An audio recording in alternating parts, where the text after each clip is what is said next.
Ok.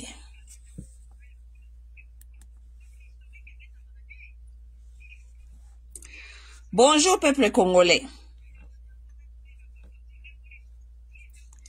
Mbote mbote peuple congomani. Comment vous vous portez? Nazana bezoto sola muke noki noki. Ok? Kaka makambi mboka. Ok? Parce que bino moko to boyi tozana état de guerre. Donc ça veut dire que ce makambo ebimi noki noki faut koya kolobelango parce que ce peut to lekisi pe moi mikolo. Makambo eza koleka et puis eza ko échapper biso makambo ebele. Ok? Mes chers amis, nazomona awa makambo ya Bertin Bisimwa. Bertin Bisimwa, en tout cas na ye parce que mingi na ye pona Bertin Bisimwa et puis na ye pona makambo nazomona pona makambo ya Sassou Nguesso baza ko publier pona Brazzaville. Ok? Bon, Congo Brazzaville, implication na ye, na kati ya makambo o ya guerre, position na ezoko yebana te, position na yebani te, c'est ce que je vais vous parler ici. Mamdogo, Mamdogo Chantal, ça va? J'espère que tu te portes bien, Mamdogo. Ndakuita, ok? Mes chers amis, boyebi ke, avec le temps, avec Baguero, bomoni Bertin Bisimwa, soi-disant, porte-parole ya M23. Bison sonenge toyebi M23 na AFC baza ko bunda elongo, baza groupe mibale elongo, baza ko bunda bazali ko s'accompagner. Nanga azali mutu ya AFC, Bertin Bisimwa azali mutu ya Sud Kivu, soi-disant mutu ya Sud Kivu. Soi-disant mutu ya Sud Kivu azamushi, ok? Parce que le peuple congolais, vous devez comprendre comment ces choses-là sont en train de marcher. Soko tali mingi batu bazali ko accompagner ba M23 baza ba Rwandais. Ba Rwandais ba uti Rwanda na ba rwandophone oyo bazali na est de la République. Bangonde bazali ko composer M23. Batu bazali ko accompagner M23 ezali ba garçon mingi ya est de la République. Parmi bango Bertin Bisimwa, OK? Bertin Bisimwa, c'est un soi-disant garçon de Sud Kivu qui est allé accompagner les M23, OK? Nous ne sommes pas avec biso toza ko encourager batouana te ba Bertin Bisimwa, soi-disant ba garçon ya SEO ba ke ko accompagner ba M23. Na AFC ezali groupe ya nanga parce que AMC na 23 eza batu mibale différent. Mutu na mutu aza ko bundela makambu na ye. AFC ezali batu ya nanga. Na kati ya AFC, vous allez trouver beaucoup de Katangais qui sont derrière AFC. Et vous allez trouver beaucoup de garçons de Kivu qui sont avec les M23. Lelo na ya wapona makabia Bertin Bisimwa, ok? Bertin Bisimwa, auti kokoma. Soki pa komaki lelo bia komaki lobi, ngana yoto hebite. Akomi a lobi ke, soki Kinshasa ou bien Congo, elingi lisusu, bangote, baswahiliphone. Donc, Congo, il faut elongwa etikela, baswahiliphone, espace na bango. Parce que, biso tozaki na bater na biso, avant Congo ezala Congo. Et que, soki Congo elingi lisusu batuti te, yoka bakoma porte-parole ya batuti. Soki Congo elingi lisusu batuti te, Congo elongwa etikela batuti ba espace oyo batusi bazanango. D'abord, la déclaration à Bertin Bisimwa, vous devez faire notice, beaucoup notifier, beaucoup remarquer que alobi makamumi bale. Alobi que soki biso Congo elingi lisusu baswahiliphone te. Congo elongwa etikela baswahiliphone ba terre na bango. Pour les swahiliphones, il a bien précisé leur terre. Il a dit les terres. Mais accueillir lisusu kaka na kati ya même phrase wana alobi ke soki Congo elingi lisusu batuti te etikela bango ba espace. Ok, Bertin Bisimwa, bino batu bazali ko bundala, soi-disant, ba nyamulenge, ba rwandophone, bazali ba congolais. Pourquoi na kati ya même discours, tu vas préciser des choses différentes? Qu'on laisse les terres aux swahiliphones et qu'on laisse l'espace aux rwandophones. Ça veut dire que vous êtes conscient vous-même déjà que les rwandophones n'ont pas de terre. La malhonnêteté. Et là, on se bunda makana malhonnêteté et souka ramabe. Et souka ka jamais na victoire. Olobi makamumi bale kokanite na kati ya même phrase.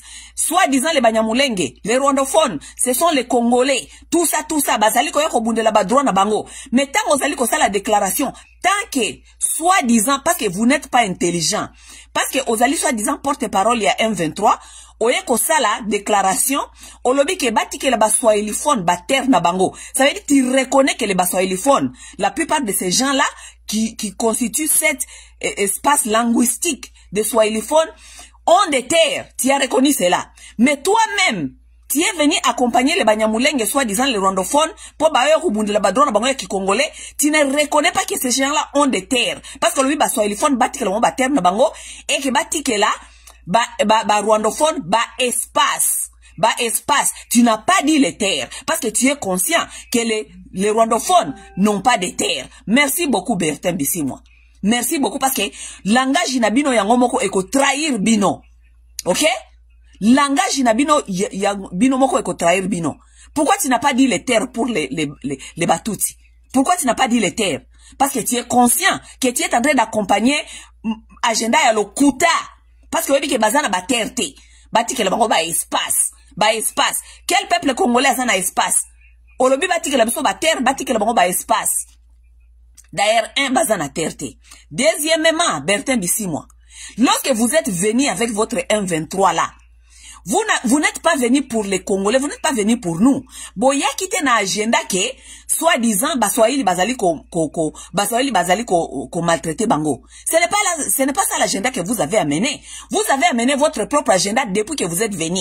Oh, ce qui accord, signé pour M23, et ça qui respectait. Mais lorsque vous êtes arrivé au terrain, parce que tout ce que vous êtes en train de dire dans vos accords là, maintenant c'est démontré que ce sont des faux. Parce que toza mayele, toza nabino mayele.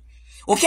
Ezali démontrer que makamuna bino nyos wana bozaki koloba na kati ya ba déclaration na bino ya ba droit na bino soit disant bokende ko sala ba deal na bino na comment ça s'appelle na Nairobi na soki bokende ki wapi ko sala ba deal makambu nyoso bobanda ko senga na makambu wana e mona ni na miso batukeza makambu ya lokuta boza batu ya lokuta armée ba pesa bino bakota bino na armée bakota bino na armée bobebi sa armée boza ba infiltrer boza ba congolais kotute inclus ba Bosco Tangana tous ces gens là les kundabatoire et tous ces gens là bokoko ta sous armée te bo sengi awa ba élection libre et transparente batu ya lokuta bokota bokangamina AFC ba AFC de ba bebisa ki élection ba Kabela ba Martin Fayulu e ba Kabela Tshisekedi victoire à Martin Fayulu.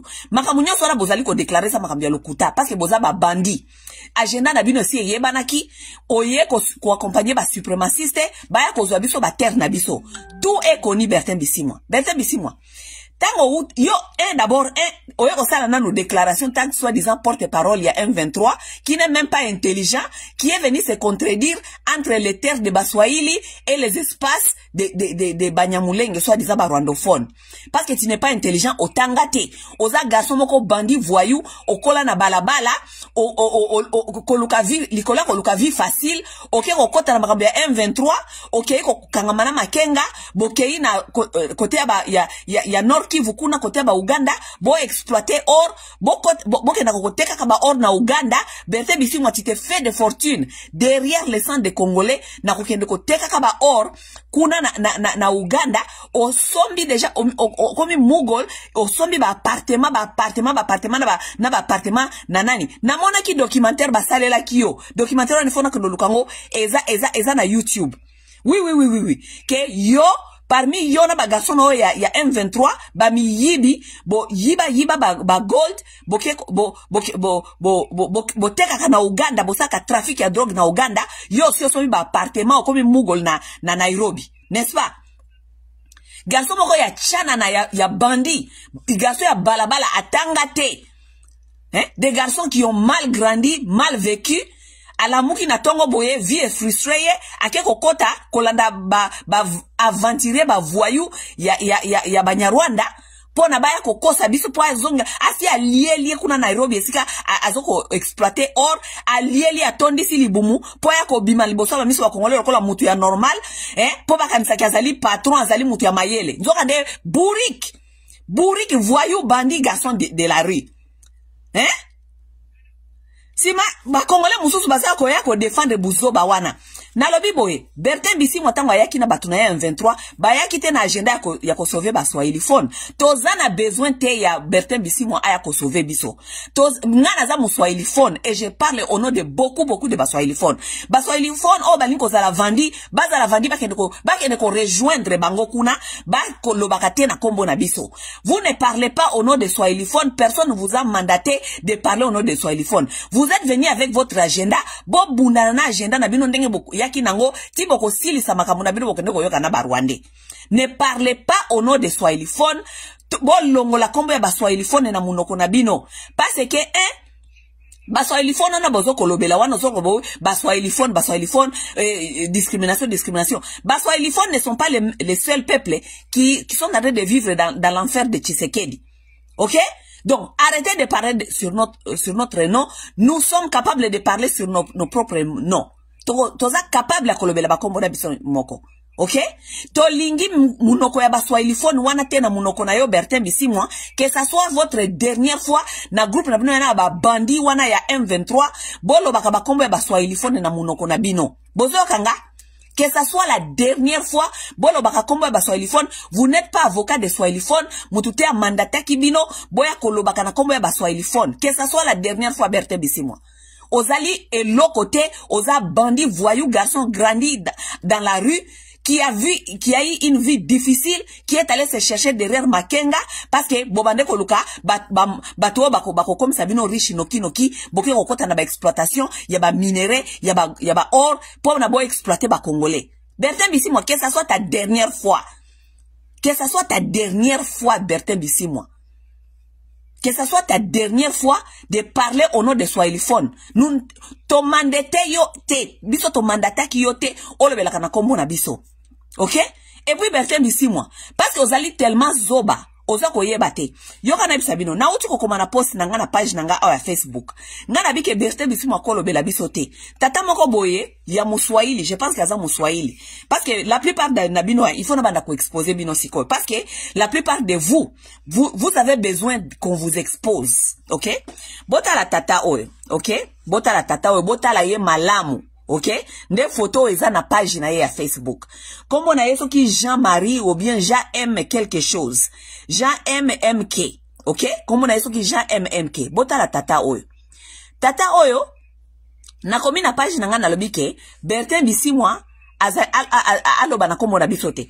Eke azali ko exploiter ba or na uga aza ko exploiter ba or asombi ba appartement na Uganda. Tata oyo alobi ke et bon Bertin Bisimwa ayi bate po na nini. Lorsque un Muswahiliphone vole et que ça devient un problématique alors que Mungala pe ayibaki. Yoka avec ces gens comme ça qui se croient des gens intelligents. Ces messieurs ici se croient très intellectuels, ils se croient intelligents. OK? C'est mais avec ces gens de mentalité des gens qui se pensent intelligents au Congo. Est-ce que to koko bongisambo kawana? Soit disant que Mobutu ayibaki po azalaki Mungala tolobela ke lokote mais lokola Bertin Bisimwa azali ko yiba aza Muswahili nde il faut ko yoto accuser ye. Donc ça veut dire que ceux qui mutu moko ayibaki mutu mususu il faut ayiba. Nde mentalité ya Congolais yangwana. Ceux qui mutu moko ayibaki mutu mususu il faut continuer ko yiba. N'est-ce pas? Et en plus de cela, tata oya zoko lobabi ke Mobutu ayibaki. Mobutu ayiba, toyoka Mobutu ayiba. Oui, tozape sûr ke ayiba kapendambu. Mais yoka lisolo na betela bino lisolo bino batulwaka ke Mobutu ayiba. Mobutu ayiba ka Mobutu asalaka 30 ans na pouvoir. Mais au moins bobande ko la na kati ya banda kuna bino. Bozako kimate. Congo zaka na désordre nenge zali lelote. Vous étiez en sécurité. Les pays n'étaient pas envahis. On dormait en paix. Vous comprenez? Ça veut dire que quelque part, Mobutu a la musala naye. À ce qui a yiba qui soit bané au mieux, ça peut-être salaire extravaganza, mais Mobutu a fait son travail. N'est-ce pas? Mobutu est mort, Mobutu est parti. Mbongo ba occidentaux tango ba lingi ba diaboliser Mobutu ba longolais parce que Mobutu a zongsaki authenticité. Ba mindele ba diaboliser Mobutu ba longolais ba comme koko si la Mobutu makambo. Ayiba Mobutu akufa. Famine lelo baza ba pauvre. Mbongo Mobutu wana yiba bolo ba Mobutu ayiba. Mbongo ngo kenda wa pilelo. Comment est-ce que tout le monde kambongo wana Mobutu te? Hein? N'importe quoi. Les mêmes messieurs, je vous dis que nous avons des sorciers dans cette communauté. Les mêmes messieurs que vous voyez. Les mêmes messieurs là que vous voyez, il s'appelle Jean MMK. Ce qui Jean M, je ne sais pas ce que c'est Jean-Marie, ou bien, mais comme on a Jean MMK. Ces messieurs ici, je les trouvais encore sur la page des Zimbabwéens. Et ça, activiste, un monsieur, soi-disant un activiste, Zimbabwéen comme ne Rutendo. Aza kuna zosa la propagande ya Kagame. Biso tozali kuna, tozali ko zongi saye na espace, ok? Nga naza kuna nazo kotuna bango, parce que papa yango ya propagandiste, aza kuna aza kolobalobike, tozali na bateri ya Barwande, tozali bateri ya Barwande. Nga naza kotuna ye kuna, nga nabi na bango ke, bateri ya Barwande otoza nango, est-ce ko kopesa biso bakombo ya bateri ya Barwande? Parce que bateri nyonso ezalaka na bakombo nango ezape na batribu, efandi na bateri wana. Donnez-nous les noms des terres et des tribus que nous devons aux Rwandais.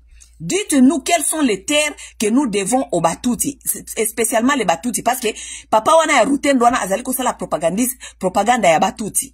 Na tuni kuna nga nabi na bango ke bope sabiso bakombo. Tout le temps nazo kende kotuna kuna bope sabiso bakombo. Et bakomi kozala exposé kuna parce que ils n'ont pas les noms des terres soi-disant que biso tozo ya bakongolais. Les mêmes messieurs ici que vous voyez, je viens de vous montrer, il s'appelle je ne sais pas Jean-Marie, je ne sais pas Jean MMK. Nakuti ye kuna. Tangu na tuni kuna ke bater nini tozali na yango yaba Rwandais o tozali ko devoir bango. Les mêmes messieurs écrit là-bas sur les et pas les Zimbabwéens que les terres que nous devons et que les noms des terres s'appellent Katanga, Nord Kivu, Sud Kivu et Maniema. Et que tous les terres là de Baswahiliphone, ce sont les terres qui appartiennent aux Rwandais. Le monsieur congolais, il a écrit ça là-bas. Il a écrit ça là-bas chez les Zimbabwéens, koye bisabango ke, soi-disant, et que Katanga, Nord Kivu, Sud Kivu, na Maniema, parti wana nyonso ya Baswahiliphone, ezali bateri ya Barwandais. Le monsieur ici vient de dire cela et écrire cela sur la page des Zimbabwéens. Si vous vous rendez, can you imagine these people? Vous pouvez seulement imaginer. Vous pouvez seulement imaginer. Et le monsieur ici, je dois qu'il doit être infiltré. Parce que je ne comprends pas comment est-ce qu'un Congolais soi-disant, conscient, peut aller écrire les choses pareilles et pas yaba paya. Biso ba tozali ko sala, o ba benga ka guerre ya internet. Ba tata o soi-disant ba Congolais bangomoko bazali ko kende kuna koloba makambu ya ndenge wana parce que aza déjà na agenda que soi-disant Baswahiliphone il faut parti wana. Non, je n'arrive pas à comprendre les Congolais. Je n'arrive ezaki ndoki. C'est ça on appelle la sorcellerie. C'est ça on appelle la sorcellerie. Un Congolais soi-disant qui est allé écrire chez les Zimbabwéens que les terres que nous devons aux Rwandais, c'est les Katanga, les Nord Kivu, Sud Kivu et les Maniema. Vous pouvez vous rendre compte. Je vais publier ces photos ici sur ma page, vous allez le voir. Regardez dans quoi nous en sommes. Hein? Regardez dans quoi nous en sommes. Le monsieur, il vient d'écrire là-bas que espace wana ya Baswahiliphone nyonso appartient au Rwanda. Ok? Ça veut dire quoi? Le monsieur, il n'est même pas intelligent. Ngana tuniye kuna ngana bina yeke. Est-ce que ozoe ba que d'abord oza stupide na makambo oti koloba? Parce que Baswahiliphone, parce qu'il a dit que le Swahiliphone, cet espace Swahiliphone, ngana tuniye ngana bina, est-ce que obi d'abord que Baswahili, eza même pas tribu à Congo? Il n'y a pas les Swahili qui existent au Congo. Les Swahili n'existent pas au Congo. Je pense que je vous ai fait cette vidéo là ici. Les Swahili, lorsqu'on parle de Swahiliphone, ezali seulement groupe, donc partie régionale linguistique influencée par l'invasion arabe. Oui, parce que est la République Union Soana ezalaka envahi par les Arabes à partir de Zanzibar. Bino nyonso na ebite soki combien de vous botanga ka histoire ya tipo. Nenge tipo aza mutu ya Zanzibar, autaka kuna Zanzibar ayena ba Arab baki koluka ba Ivoire baki koluka gold baki koluka pe ba esclave ba ya koluka biloko wana nyonso bakota ti côté ya Congo. Donc Swahili a été utilisé comme un langage de trade, il y a échange. C'est pourquoi l'Est de la République parle le Swahili. Parce que c'était influence, il y a langage et outa qui côté à Zanzibar à cause de l'invasion arabe avec tipo, ba kota côté à Est parce que ba ki koluka ba Ivoire or na ba esclave. Donc il y a pas le Swahili, il y a pas de tribus Swahili. Lorsque vous voulez nous embarquer dans vos aventures, dans vos bêtises là, que oh, laissez-nous les swahiliphones et tout ça, nous parlons au nom des swahiliphones. Ne parlez pas au nom des swahiliphones. Si vous voulez vous mélanger dans vos bêtises, dans vos aventures, faites vos aventures vous seuls. Ne nous mettez pas dans vos aventures. Nous avons nos propres bouches, nos propres têtes pour réfléchir et pour revendiquer ce que nous voulons. Ne parlez pas de notre na kombo na biso. Bo solo la te na kombo na biso.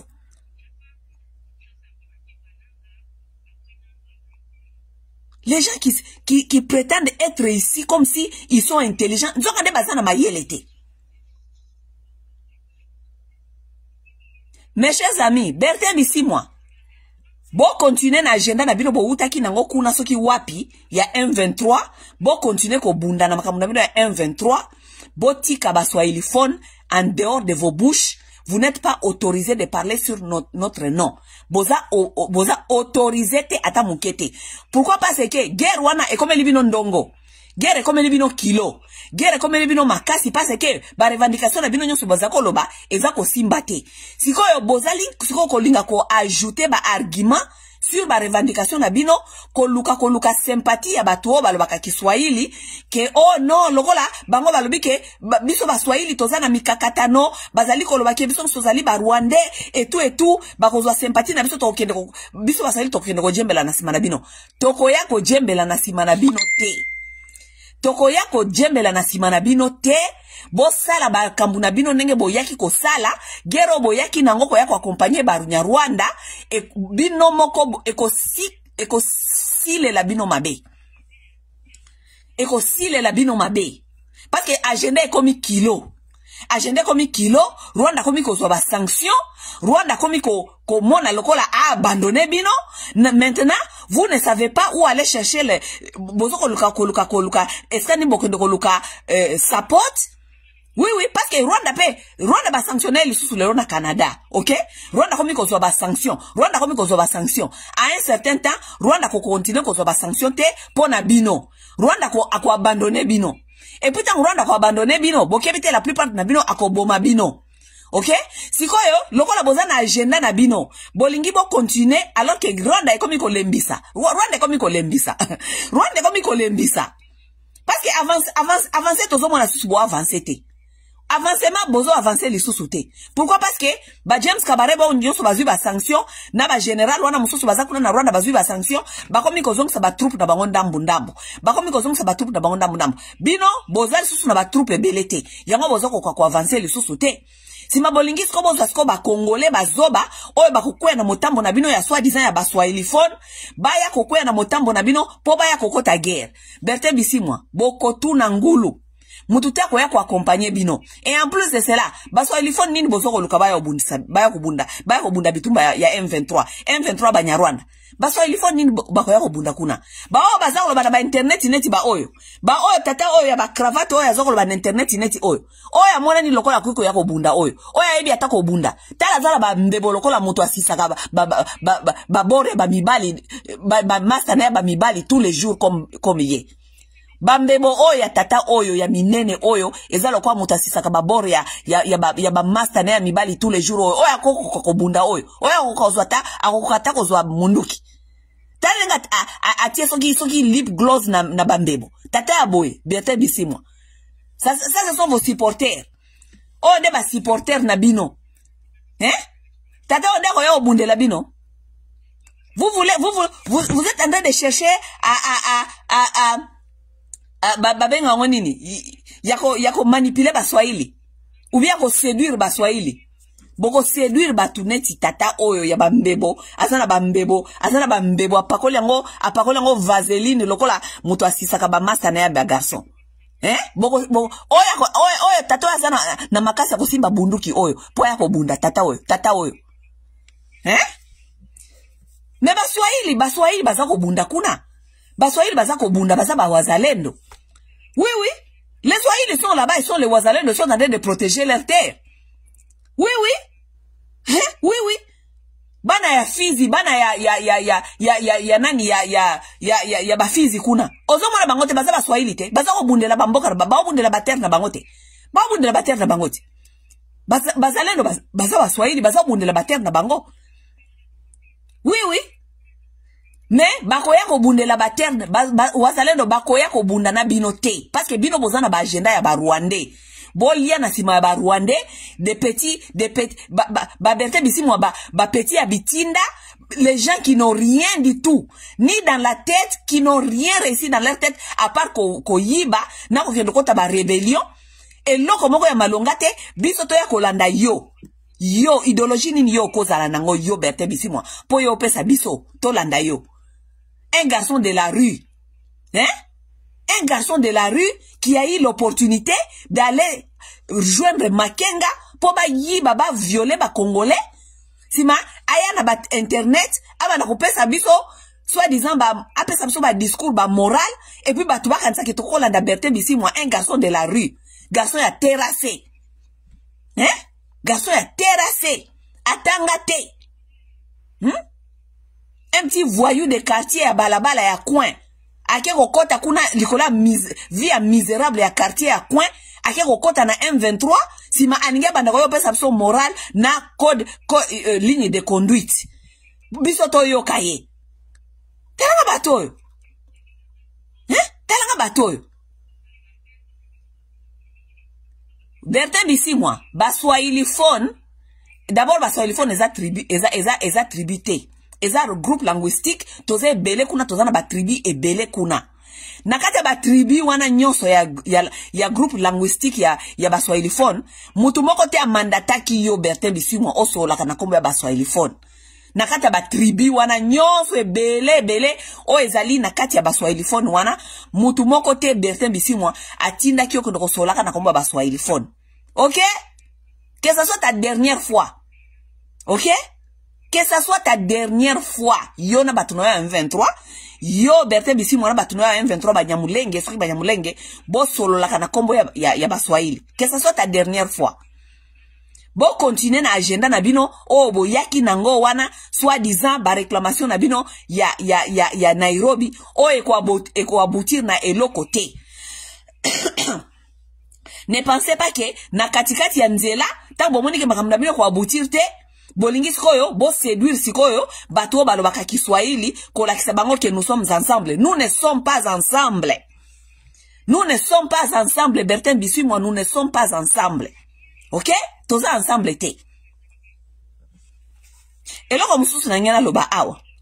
Ilikambia Sassou Nguesso. Namoni ba Congolais mingi bazali kotuna babike Sassou Nguesso aza kolobate Sassou Nguesso c'est comme si aza complice blablabla ngana lobi boye tant Sassou Nguesso aza koteka batera et pas ya Kagame boza ko mona te. Vous n'êtes pas en train de voir que Sassou Nguesso a koteka batera.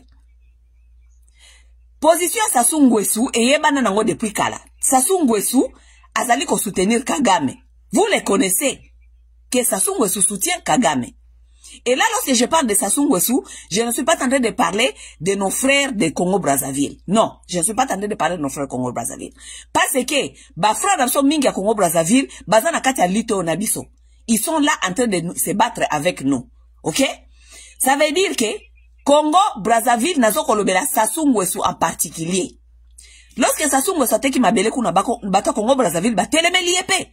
Ba telemeli bazo solane makama mabele me a ignoré na ye. Parce que Sassou Nguesso akoma kuna empereur. Asala kawa lingi mututa ko yepsa oya kosala. N'est-ce pas? Mais azako teka mabele awati. Bozako mona te. Tanga zo teka mabele to soko bisa bino mikolonyo soke. Mabele ona bazali ko teka ba Rwandais eza mabele agriculture te ekozala ba base militaire. Bozako sala sembla koyoka.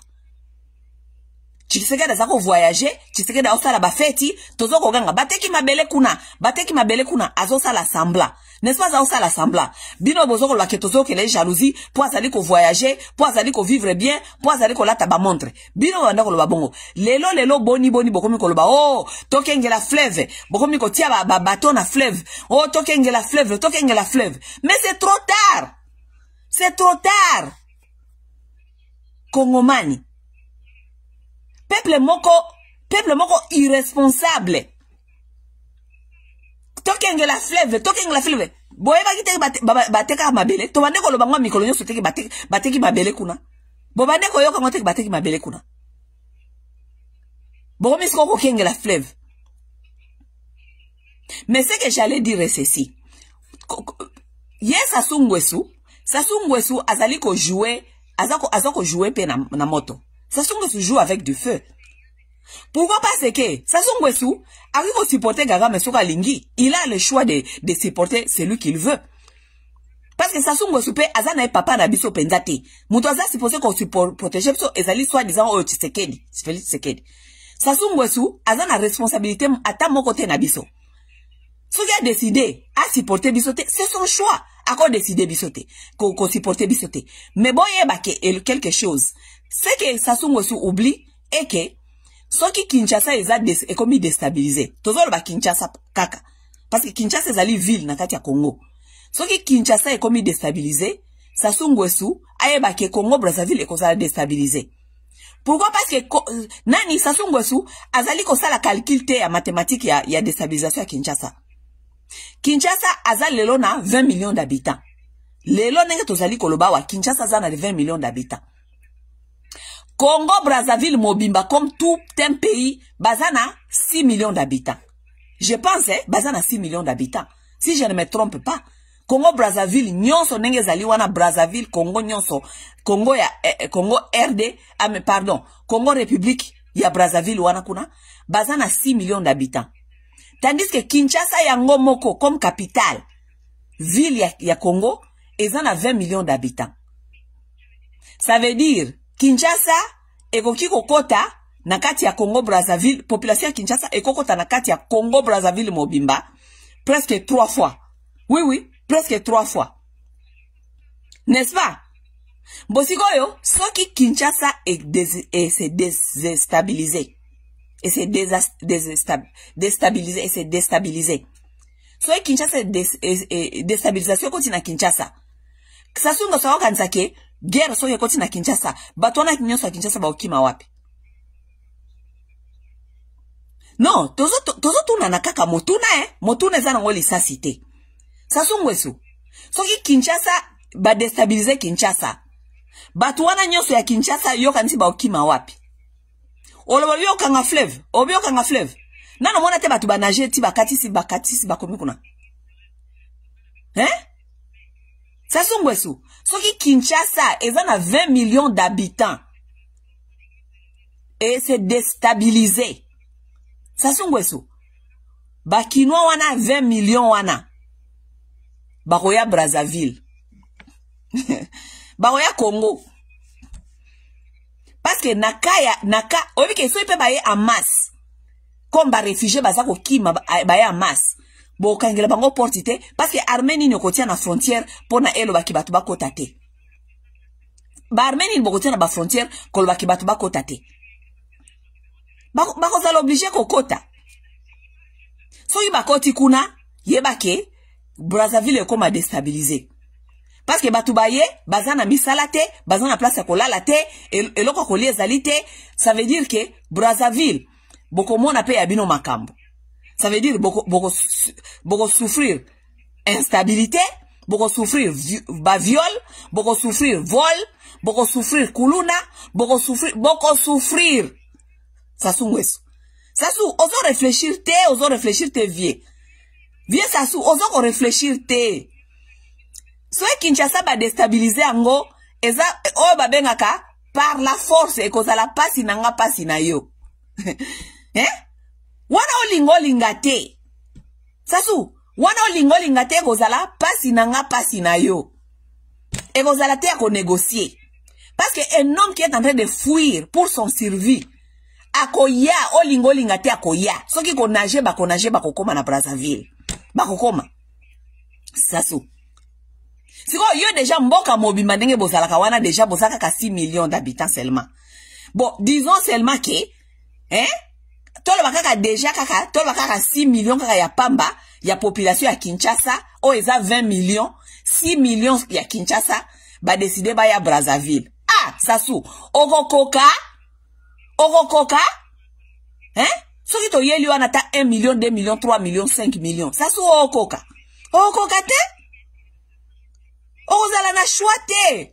Okozala na choite oko vivre instabilité biso toko vivre. Oui, parce que toko yakuna na kikuluna, toko yakuna na banditisme, toko yakuna na mentalité à survie, il faut to lia, il faut to lala, il faut to mela, il faut to sukola, il faut to donc toko yakuna toko sukola na kata ba ebale, toko sukola na kata ba rivière, toko ya na choléra, toko ya na ba maladie, Sasu okokoka tata oyo vie oyo. Ozo calculer makambote, o calculer makambote. Meloko aboza ba bantu ba vie bantu wana mitu na bino esala ka bien te, bo réfléchissa ka musika te, bo mona ka musika te, bo mona kaka ya lelo. Sasu c'est un bantu. C'est quelqu'un qui voit ya lelo. Ya lelo baza ko souffrir kuna bako mona bako souffrir. Mais Sasu, soki to souffrir ba lobi ke ba o déstabiliser Kinshasa. Vie Sasu. Brazzaville, Congo e baby ekobeba kuna, ekobeba. Okoza na choite okosa nini? Peze masolo Sasu. Peze masolo. Tala ngona angle mususu. Oza na intérêt nyonso Kinshasa sa déstabiliser te. Oza na intérêt nyonso Kinshasa ba déstabiliser ngote. Oza na intérêt nyonso ya koluka Rwanda eyate à partir ya Congo Brazzaville ko déstabiliser Kinshasa. Parce que yonde o souffrir Rwanda te. Po ba Congolais 20 millions wana ba okima na Rwanda te, ba okima na Brazzaville. Les deux capitales les plus proches du monde, les Congo, Kinshasa et Congo Brazzaville. Ça veut dire que toi, Sasu, tu dois tout veiller à tout instant que Kinshasa ne jamais déstabiliser parce que ce Kinshasa comme il déstabilisé, c'est tout Congo, République ya Congo de cause à déstabiliser. Parce que kuna tokoya penza. Parce que tozelate minduki, tozelate masasi, tozelate tokufa na nzala. Mutu azelaka nzala te, mutu azelaka te akufa, loko la meme. Atambola kakenda okolokeska vie eza ya sika. C'est ça l'homme, c'est ça l'humain. Survie est indi bongo, Sasu. Tangu tokoya, okolobani. Sasu, tangu tokoya okoka, okolobani. Po basi na biso bakoya kuna, po basi ya bakongolais, tangu bakati saka balabala bayaka kuna na Congo Brazzaville, bolobike bayaka kuna kosala kindumba, bayaka kuna kozoba mibali ya bakongolais ya Brazzaville kuna. Sikoyo awa na guerre, tangu bakoya penza, parce qu'il faut skoba luka service sikoyo, po na kolia. Kindumba penda ba osala kitoko Kindumba penda ba osala ngo kitoko parce que ya mbalo ekozala ya ko justifier. Il faut basala kindumba po balia. Bokoka? Non tu na bino bokoka. Po bobengana ka bango déjà kuna bobike ba kinoise ba yo osala kindumba na Brazzaville. Ba yo osala kindumba to bengana bango bobengana bango plusieurs fois pour ba osala kindumba kuna. Siko stango ba kokati sapona kokima ba okima ba ebele. Misale ko zala te kuna na Congo parce que bozala misala opesa bango te bazaba réfugié. So iba eli bino ba 1 million, 2 millions, 3 millions, 4 millions, 5 millions. Misani ba opesa bango. Basi wana nyoso misani ba opesa bango. Misale ozala ka kuna ya kindumba ba ndolala ka mibali kuna. Kolala na wana ba désordre tout ça ba maladie ekota mboka mobimba. Sasu okoka. Sasu luka ko déstabiliser Kinshasa. Continue kaka na ba makambu nozo ko sala pona okanisa ki ko déstabiliser Kinshasa. Déstabiliser Kinshasa oko mona ya yo makambu. Oko mona ya yo makambu Sasu. Peut-être départ na peut-être ndé ko uta peka ka partir ya wana. A partir de déstabilisation na Kinshasa, peut-être peka kande départ na opeko zala. On ne sait jamais. Nzambe ayi nenga sala kama makambu na Sasu. Continue ko beta kara, lokolo zali ko mona te, nenge nini ezali ko brûler na kati ya ndako ya moninga. Continue ko sala sembla Sasu ngweso. Mais ba conséquence ya déstabilisation Kinshasa, biso na bino toko subir yango. Bolinga te. Wana babenga ngo mateso yako.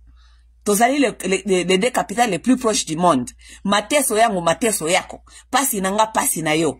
Pasi nange pasi na yo. Toko mona biso nyoso pasi wana Sasu. Continue comme ça l'assembla. Bon, bandeko ba bolingo. Nakanisi pona siko na sukiawa. Guerre ya internet ya kokoma ba guerre numérique za ko continuer. Toza kuna tozali ko bundisa bato bazali ti siko ko sala ba propaganda ya Kagame. Okay? Ba Zimbabwe ebele ba osa propaganda ya Kagame. Okay? Donc ti siko loko ba osa propaganda ya Kagame, toza kuna na bango toza ko sala pe propaganda. Tozali pe ko démentir ba lokuta na bango ya ba propaganda. Rutendo, I see you here. Yes, I see Rutendo here. Rutendo is the propagandist, is the new propagandist of Kagame. Rutendo, my friend, let me, since you are here, let me ask you a question. I've asked this same question on your page over and over and over again, and you haven't answered me. On your page, you keep saying that Congolese people took land from Banyarwanda, from colonial. The colonial people gave Rwanda land that belonged to, gave Congo land that belonged to Rwanda. Rutendo, I keep asking you on your page. It's been a while since I've been asking the same question. Can you please give me the name of the land that was taken from Rwandans? You haven't been able to provide me a name of the land that was taken from Rwanda. You cannot try to sell a story without material. What material do you have to keep saying the same things that we've been telling you? And you keep on insisting that we owe them land. What land, my friend? What land? May I remind you, I keep writing to you on your page and you keep ignoring me. You know why you're ignoring me. You are ignoring me because you have no answer. And you have decided to stick up to the lies that you've been told and you've been sold. I told you that the Banyamulenge are not a tribe. They are called a community. There's a difference between a community and a tribe. A tribe is a people that has a history with the land. History with the ancestry history. The community are the people who came from other places. Why don't you ask your Banyamulenge friends why they don't call themselves, even themselves, the Banyamulenge, they never call themselves a tribe. They've never said that they were a tribe. They've called themselves a community. All this time, they've called themselves a community.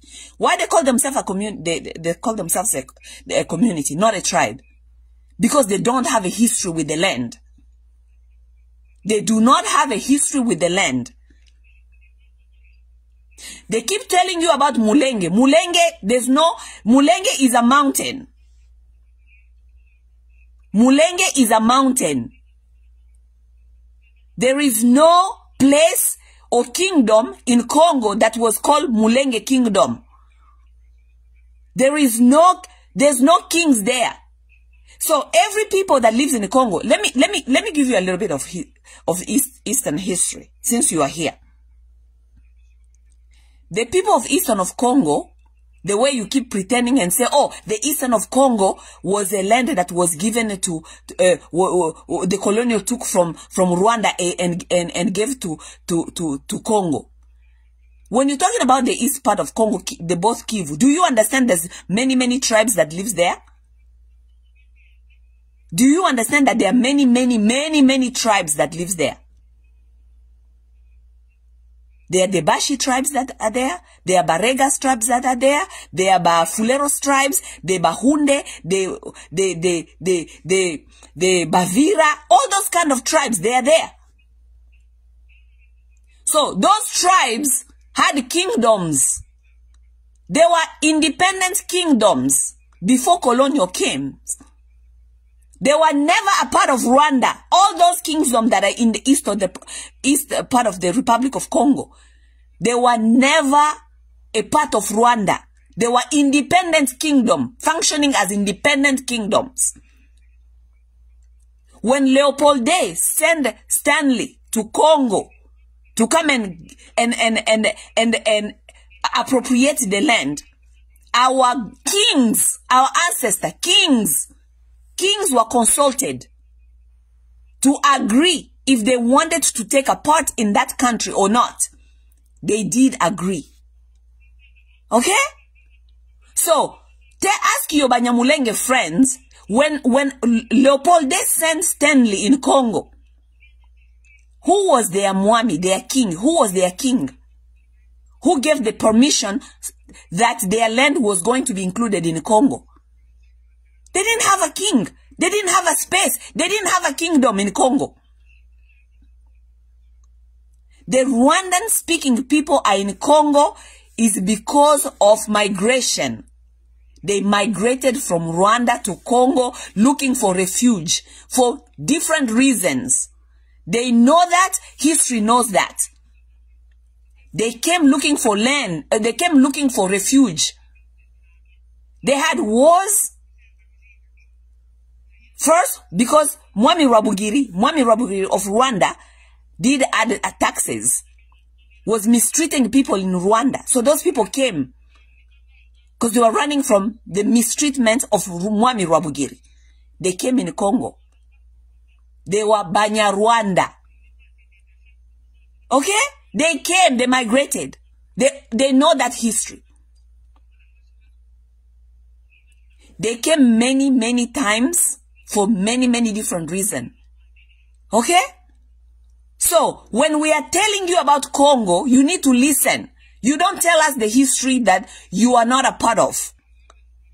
We belong to that land. We know the land belonged to who, and who came, who didn't come.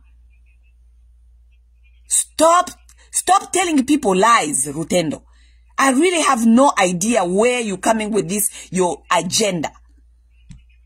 Please go find names of the land that we owe Rwanda. Bring us the name of the land, and then we're gonna start discussing. You cannot come and tell people and the public that we owe Rwanda land while you have no evidence. You have no name of land that we owe Rwanda. Oh, those people owe Rwanda land. Those people owe Rwanda land. What the name of the land that we owe Rwanda? Can you please find us the name of the land? If you find us the name of the land, we will discuss this, and if that land belongs to them, we'll give it to them. Can you please go find the name of the land that we owe Rwanda?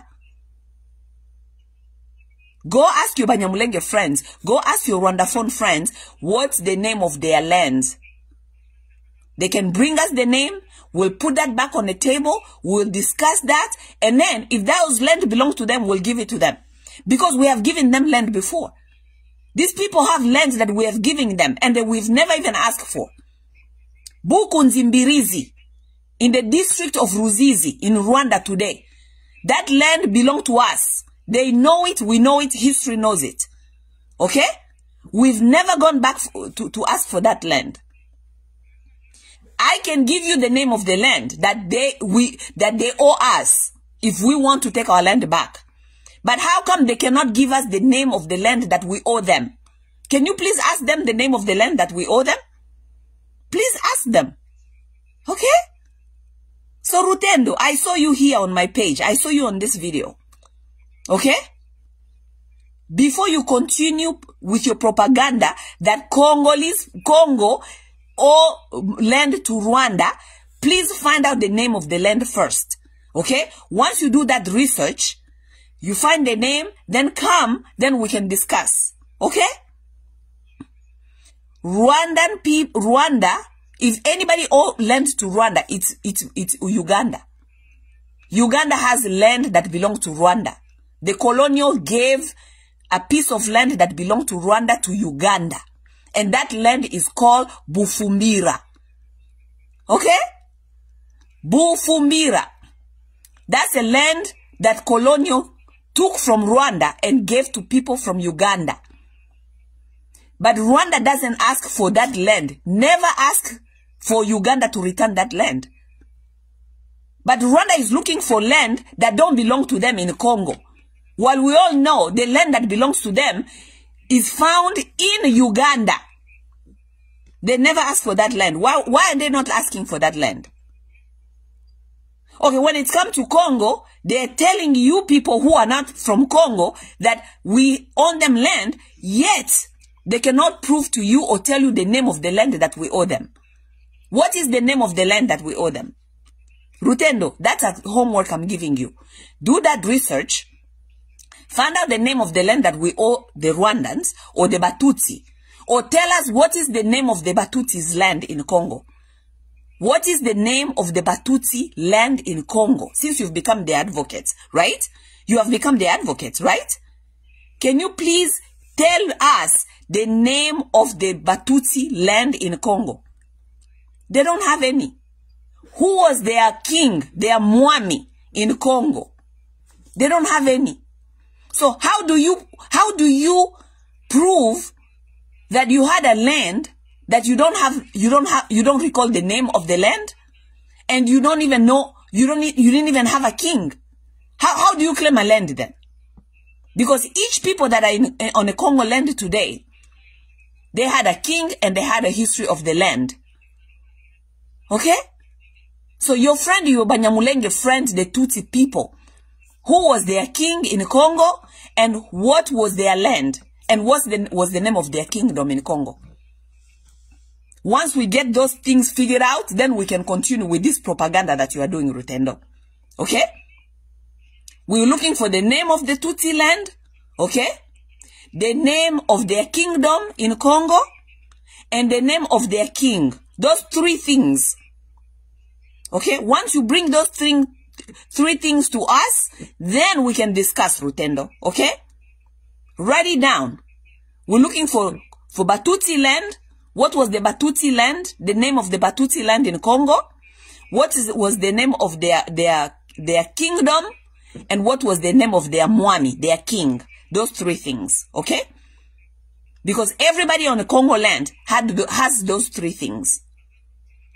We have every tribe knows the name of their land. Every tribe knows the name of their kingdom. And every tribe knows the name of their kings. Okay? Because it took those three things for us to be able to be included in a country now that they call Congo. Alright? When Stanley came, he met our ancestors, our kings, who are running kingdoms that existed with the tribes.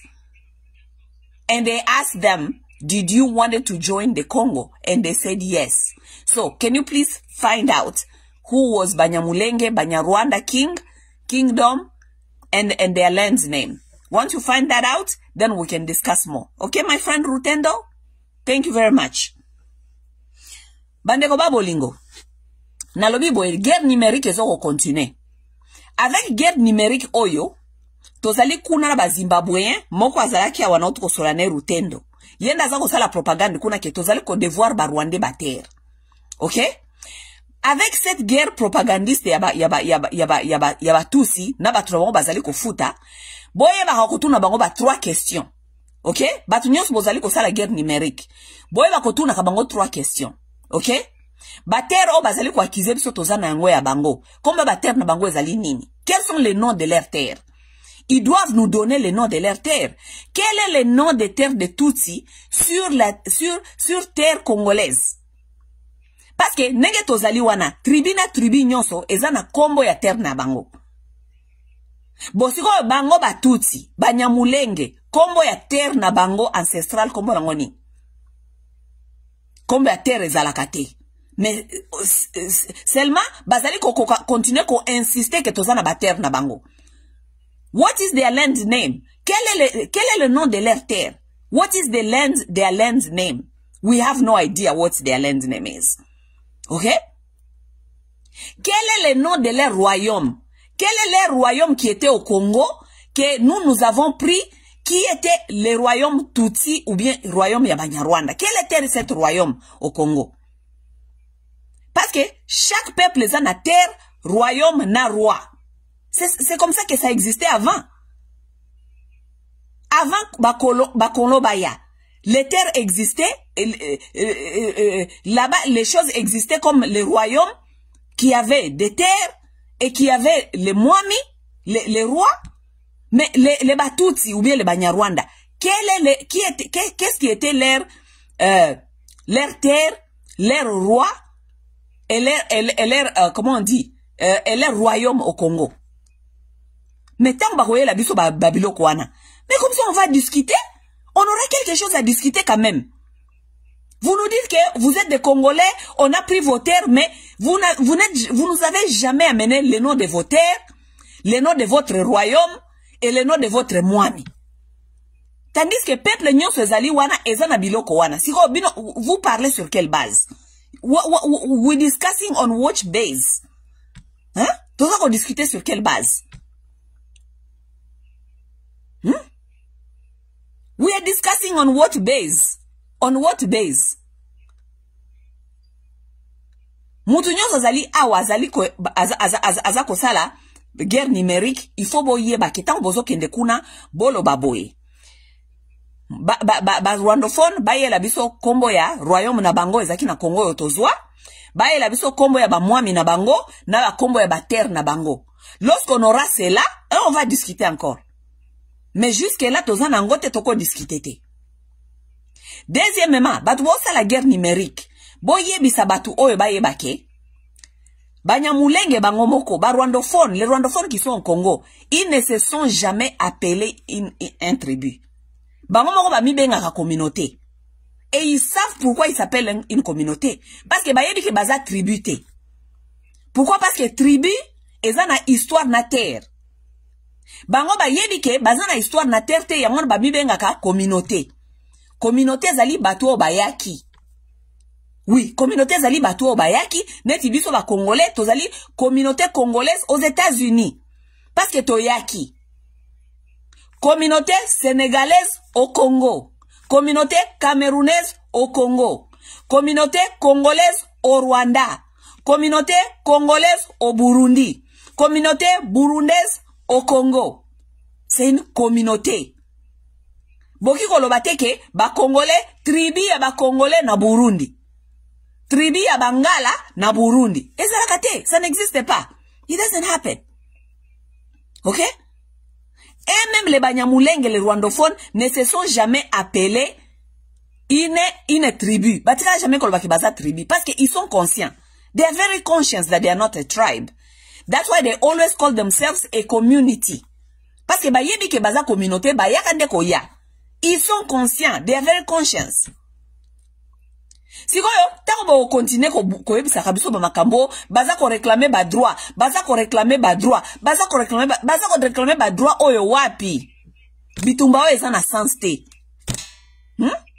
To démasquer bino na ndenge nyonso ke bitumba oyo ya Banyarwanda oyo na ba terre bazali ko réclamer baza ko lobaka bilobela bela, ça n'existe pas eza bitumba ya lokuta, it's lies and lies.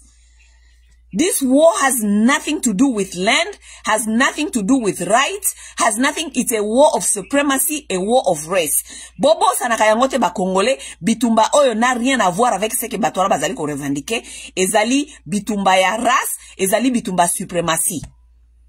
Ba boto la ba bantu ba terre na bango, ba installer ba amit, biso ba benga na biso. C'est ça, il y a rien d'autre. Et nous allons pas nous laisser faire. Ils vont prendre les marionnettes par-ci, par-là, bananga, Bertrand, 6 mois, tout ça, pour ba yako accompagner ba agenda na bango. Mais kosi mbali susu te parce que guess what? Tozan atan oyoko, ba Rwanda baza exposé. They are very exposed because their revendication is based on lies. Lies that are right there in everybody's eyes. Lokuta eza na misu ya batu oyo, mokili mombazali komona keza lokuta. These are lies.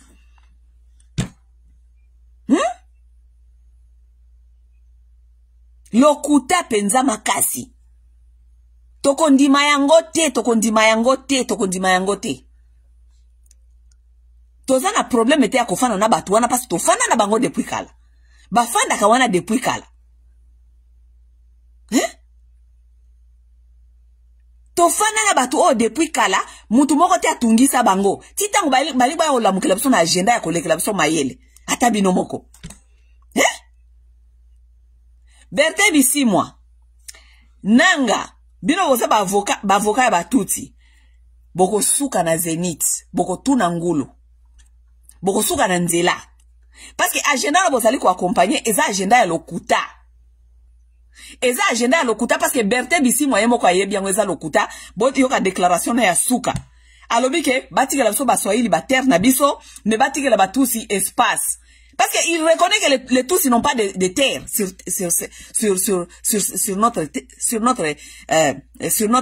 dans notre nation. Il reconnaît que ces gens-là n'ont pas de terre. Ils ont les espaces là où ils habitent. Hein? Agenda wana, boko suka, ba malanda ngulo boko ne kolanda M23. Surtout, boko tiki penda M23 ya M23. Boko suka na nzela, boko suka na Zénith. Parce que bato M23, boza différent na bato AFC. Po bato AFC wana, ezaka ka ba aventurer a PPRD, o baza frustré. Mais, to matato kita, bato AFC, baza nanu ba Congolais.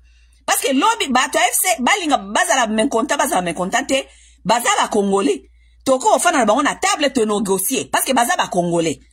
Bananga, bakatange wana yoso ba ya ba frustré wana bazaki na kati ya ni PPRD, baza ba Congolais. On peut s'asseoir avec ces gens-là et négocier. Mais toko négocier na M23 T. M23 eza ba Congolais T. Eza ba agresseur, ba yeko boto la biso mabele na biso. Eza ba immigrants, o to pesa ki place ba yako fanda, balingi ba leke la biso mayele. Lokola baza ba immigrants, baza ba ingrat, baza ba na mabe. Toko négocier na bangote parce que balingi ba yako zwa biloko eza ko appartenir na bangote. Donc nakati ya nzela wana ngi bozali ko s'accompagner wana bino mibale soki AFC na M23. Boye bake boko na niveau ke M23 boko suka na nzela boko suka na Zénith. Po agenda na bino eko avancer te. Boko yela biso ba Rwandais te ba ko imposer biso makamu na biso. Tandis que avec AFC batu ya nanga na ba frustré à PPRD. Ce sont des Congolais. Toza na choite, toza la obligé ko solo na bango ou bien to yoka ba revendication na bango. Parce que baza ba na mboka, baza ba Congolais. Oui. Ata soki AFC bazui minduki, mabeka ka bazui minduki na ba Rwandais. C'est ça le problème. Ata soki AFC bazui minduki yango moko. Toza la obligé ko yoka bango parce que baza ba Congolais.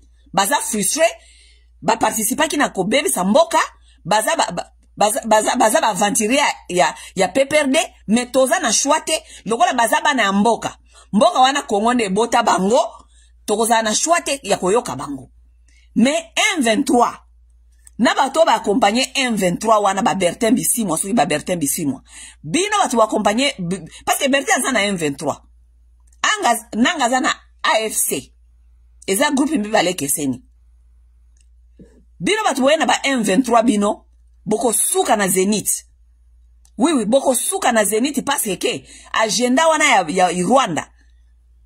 Wana ekoleka te, ekoleka ka jamais. Mutu na mtu aye bako respecte muninga. Ba Rwanda ba fana na Congo mutu te atungisa ka bango, titango bango ko baye na agenda na bango ya supremaciste. Lokola ba na agenda na bango ba supremaciste, to expose bango, batu nyonso ba yebi bango, agenda wana, kalate tozo ko boma yango, eko sila, et puis eko yoka na kalisusu te. Bino batu bako noko ta agenda ya M23, boko suka na Zénith. Ok? Boko suka na Zénith, boko suka na Bercy. Kuna boko suka kuna. Banyamulenge, I'm giving you a homework. Banyamulenge ba Rwandais, I'm giving you a homework. Napesi bino devoir. Banyamulenge ba Tutsi. Parce que bino ne boyela biso ba problème. Ba utu bazawa na bazoyela biso ba problème te. Bino ba Tutsi. Nde bozoyela biso ba problème. Ba Tutsi, Banyamulenge, napesi bino devoir. The homework I'm giving you, please bring us the name of your kingdom that was in Congo before colonial. Give us the name of the kingdom, okay? Give us the name of the land that belongs to you. The Tutsi land, the Banyamulenge land. Can you please give us the name of the land? Then, Can you please give us the name of your king, Mwami? Who was your king in Congo, in Congo, in your kingdom that used to be in Congo? Okay? Banyamulenge boki devoir na pesi bino? Devoir na pesi bino banyamulenge eza simple. Boye la biso kombo ya bater na bino ancestral. Boye la biso kombo ya royaume na bino o ezalaka na Congo o soi-disant ba Belge ba colon ba botola Rwanda ba pesa Congo. Boye la biso kombo ya royaume no wana. Et puis boye la biso kombo ya Mwami na bino asalaka nani. Comme ça nous allons discuter. Parce que makamwanyo sona yebisi bino. Boko find out. Bino moko bosi bo find out déjà que bozana ni terre ancestral, boyaka ba réfugié. Bozana Mwami te, vous n'avez jamais eu un Mwami au Congo, never had a king in Congo, because your king was Rwabugiri, the king of Rwanda, to whom you ran away from. Bokima Rwabugiri, boyana Congo. You ran away from Rwabugiri, because he increased taxes in Rwanda. He was mistreating you. He increased tax in Rwanda. So you ran away from Rwabugiri. You came into eastern part of Congo, in Itombwe. Boyeki komba refugee. You came as a refugee. Boyaki bokimi Rwanda guerre. Tangu Rwabugiri akufi, guerre à sésection. Baoluka Mwami asika bo bundi entre bino kuna bo bomani boye lisusu. You came again when Mwami died. War of succession. They are looking for a new Mwami over there. You guys kill each other over there. You kill yourselves over there like animals. You came running again into Congo for refuge. Boyaki lisusu na ba 1940, ba 40, ba 42, ba 43, ba 49. Bokimi famine. You ran away from hunger. Refugee ya famine. Boye bokiminza. Boye lisusu. Bokimi lisusu. Na 1958-59. Révolution rwandaise. Muyaga. You ran away from Rwandan revolutions. You ran away from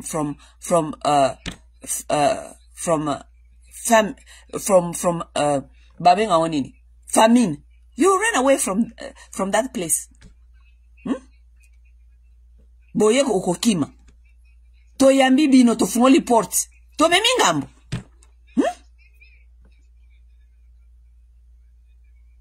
To memingambo.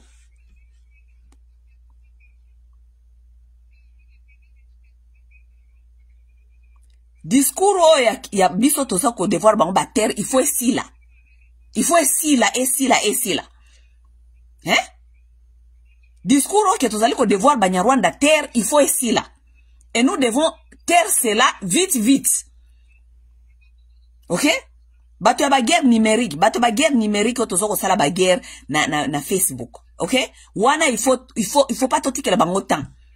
So ibo moni eska ba osala propaganda ke tozana ba terre na bango. We owe them land. Please give us the name of the land.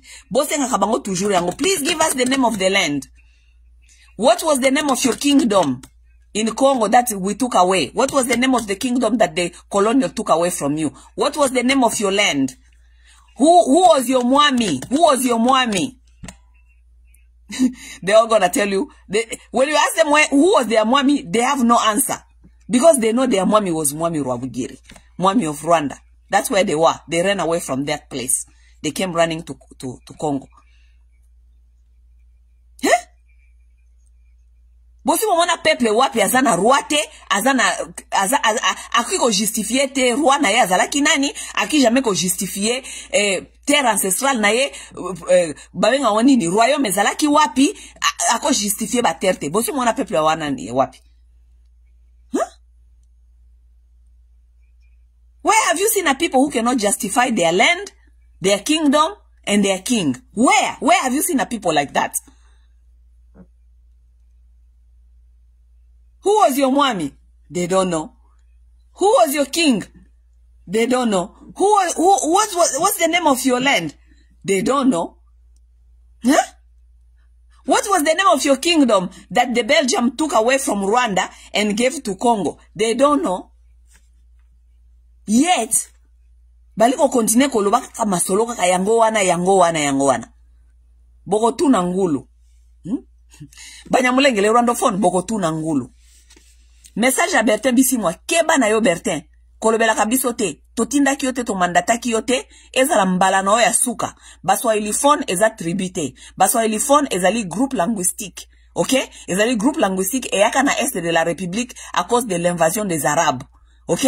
Ba Arabu bayaki na munoko wana. Tango bayaki na est wana ko envahir biso, ba Arabu na munoko wana ya Kiswahili, bakutaka ba tribu ezalaka wana. Ça veut dire nenga tozali wana toza ba tribu ebele. Bertin Bisimwa, barega batinda kyoto sola na kombo na bango. Barega bana kati ya groupe linguistique ya Baswahili phone. Barega batinda kyoto sola na kombo na bango. Bafuliru batinda kyoto sola na kombo na bango. Pour que nous fasse ba déclaration que on nous laisse nous les Swahili phone. Bahavu batinda kyoto sola na kombo na bango. Ba mushi kutu bango batinda kyoto sola na kombo na bango. Ba mushi batinda kyoto sola na kombo na bango. Ba vira batinda kyoto sola na kombo na bango. Batabutembo batinda kyoso na kombo na bango. Bahunde batinda kyoso na kombo na bango. Batuana nyoso ba tribu nyoso efandi kuna na Katanga etinda kyoso na kombo na bango Bertrand. Batinda kiyo kita mandaté de parler au nom de Swahili phone. Kita mandaté Bertrand. Kita mandaté personne. Que eza mbalono asuka Zoba moko boye, mwana balabala, un enfant voyou bandit qui a grandi au quartier au coin, aki okota ba vantira M23 akomi ko sola na kombi ya communauté mobimba. Tango zobo. Bertrand, voyou bandit, un enfant qui n'a jamais étudié.